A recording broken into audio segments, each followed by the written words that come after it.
Saludos. En el presente video se desarrollarán dos puntos importantes como son la validez y la confiabilidad, tan importantes que son necesarios en la investigación documental y científica. Y es por ello que doy inicio con la siguiente pregunta. ¿Se está midiendo lo que se piensa que se está midiendo? En base a la pregunta, Kerlinger Fred en 1988 señala que la validez no es un gran problema.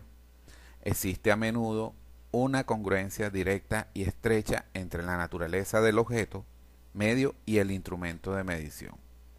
Asimismo, él indica que es un principio, un pilar fundamental del método científico.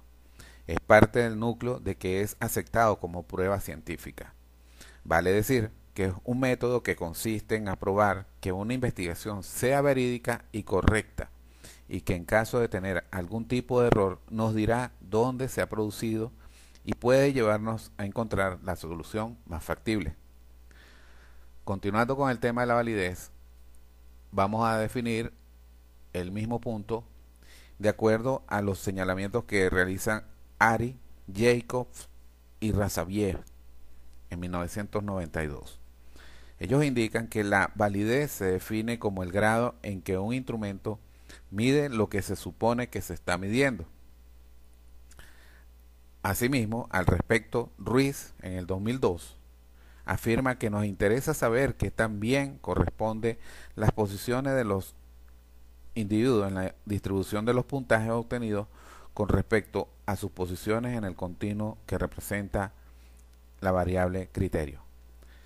En la investigación o hacia lo metodológico es un instrumento de medición para cuantificar de forma significativa y adecuada el rasgo para cuya medición ha sido diseñado. Por lo tanto, la validez es admitida como instrumento de medida en que las medidas empíricas legitiman la interpretación de las puntuaciones arrojadas por el test.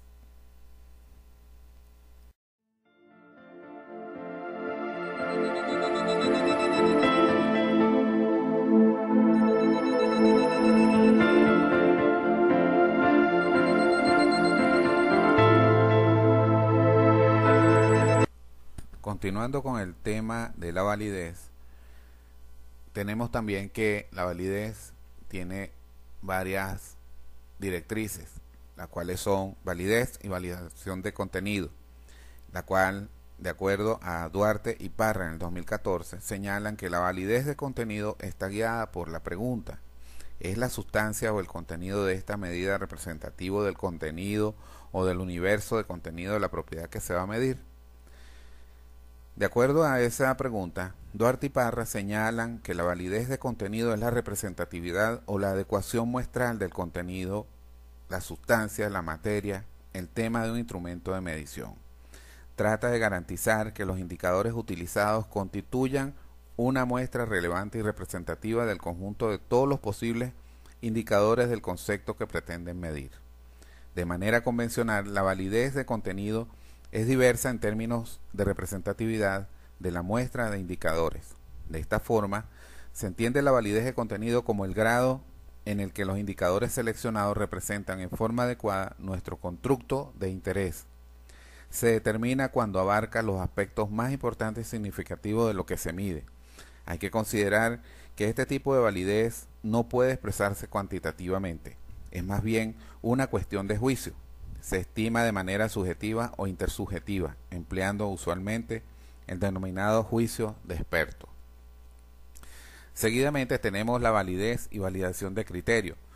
La validez de criterio, de acuerdo a Duarte y Parra, se estudia comparando los puntajes de pruebas o de escala con una o más variables externas o criterios conocidas o que se cree que miden el atributo en estudio. Suele estar asociada con problemas y resultados prácticos. Esta validez de criterio se determina correlacionando los resultados obtenidos en una aplicación de la escala con los resultados obtenidos en el criterio seleccionado. Evalúa si una prueba refleja un cierto conjunto de habilidades o no. Para medir el criterio de validez de una prueba, los investigadores deben compararlo con un estándar conocido o con él mismo. Una de las formas más sencillas de evaluar la validez relacionada con el criterio es compararla con un estándar conocido. Asimismo, tenemos la validez y validación de constructo. El término constructo se usa en psicología para referirse a algo que no es observable, pero que literalmente es construido por el investigador, para resumir o explicar las regularidades o relaciones que él observa en la conducta. Es uno de los progresos científicos, de acuerdo a Duarte y Parra, en el 2014, son más significativos de la teoría moderna de la medición y es un proceso significativo porque vincula las nociones y prácticas psicométricas con las nociones teóricas. Por lo tanto, la mayoría de los nombres de los rasgos señalados se refieren a constructos. Es así como se determina si las preguntas del instrumento revelan algo significativo con respecto a las personas. A este proceso se le denomina validez de constructo.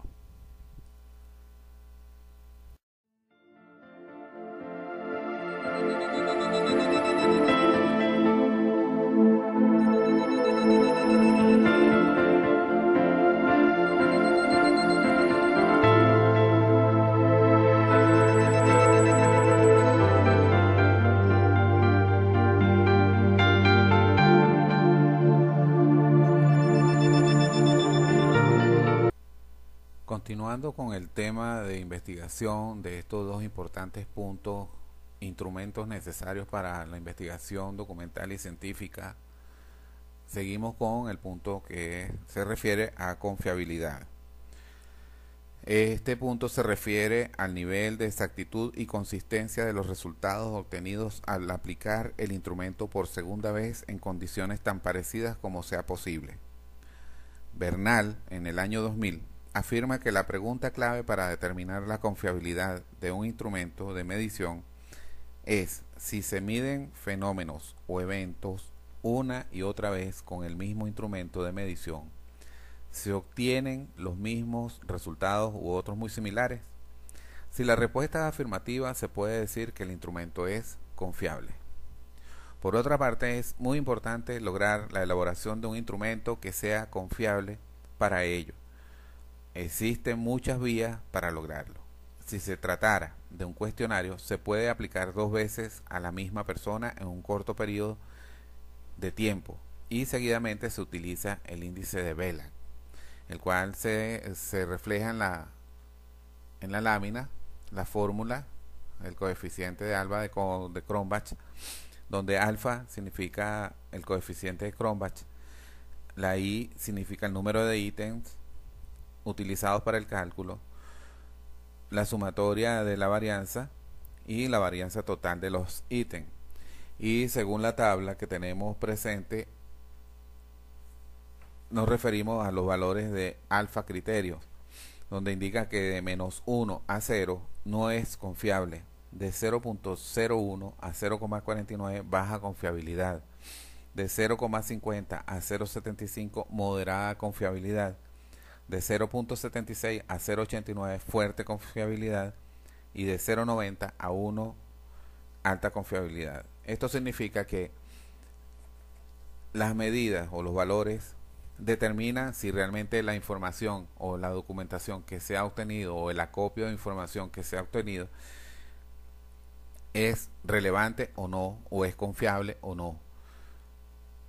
Seguidamente pasamos a las formas paralelas, las cuales estas identifican la fiabilidad como equivalencia de las medidas. Se construye el test y una forma paralela. Se aplican a una muestra de sujetos y se correlacionan ambas medidas. Se supone que si las formas son paralelas, ambas deberían medir lo mismo y con igual precisión. En la medida en que ello sea así, nos podemos confiar, ¿sí?, de la medida obtenida con cualquiera de esas formas.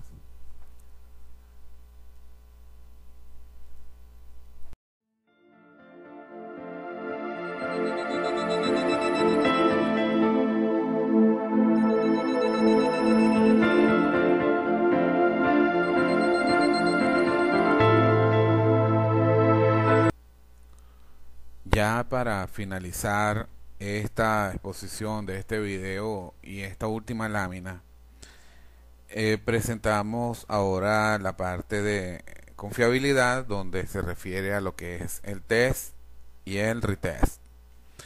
Esta parte consiste en aplicar repetidas veces el mismo cuestionario a las mismas personas en un espacio de tiempo breve entre una y otra pasación, para comprobar el correcto funcionamiento del cuestionario como instrumento de recogida de información.